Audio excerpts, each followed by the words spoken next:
Welcome, Sheila. It is Thank you. such a pleasure and honor to have you here with us today as a top 25 leading woman brand builder. Thank you. Okay, we're going to start from the beginning. Okay. So tell us a little bit about who you are and a little of your backstory. So I'd love to. I am a semi-retired therapist. 15 years ago, I pulled away from my practice, and it really dawned on me that most women don't need therapy. What they need is rest. They need rejuvenation, reconnection to themselves and other women. And so the rest is history. You know, from then I've been hosting transformational retreats, talking to audiences about self-care, wellness, staying lifted, empowerment. So that's a little bit of the backdrop. Well, it's a impactful story because your message resonates with me especially, and I know some of the titles and some of the descriptions of your recent books you shared. This one, They're Not Coming. So tell me, what was the inspiration behind this book? So the inspiration behind this book, I had so many women talking to me about how the world has changed. They're feeling depleted, empty, I don't know what's going on. And in this book, I coined the phrase casual cruelty. This book is about the prolific rise of casual cruelty and what you can do day to day to cope, to adapt, to adjust. So it's a spiritual book. I touch on evolution.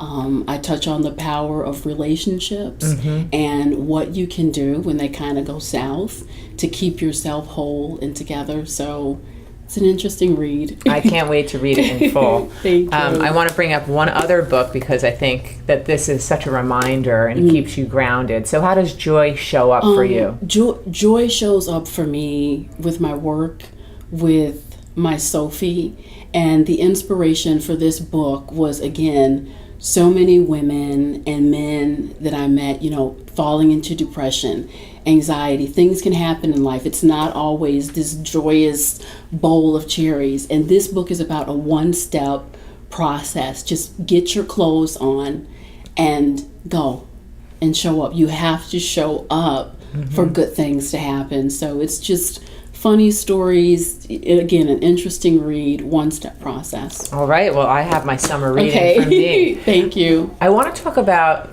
positioning yourself as an authority because you've been very successful with that. So tell us, what are some things that you believe are important around that theme? I think when you say the word authority, and it's a crowded field, there's so many people out here, they're holding their hand up. I'm the expert, I'm the authority, but a true authority has earned that, has earned that trust, has prepared for that. So I think positioning yourself as an authority is important, but what's more important is having positioned yourself along the way to earn that title. Absolutely, right? And there's so many different vehicles that could become overwhelming. Yes.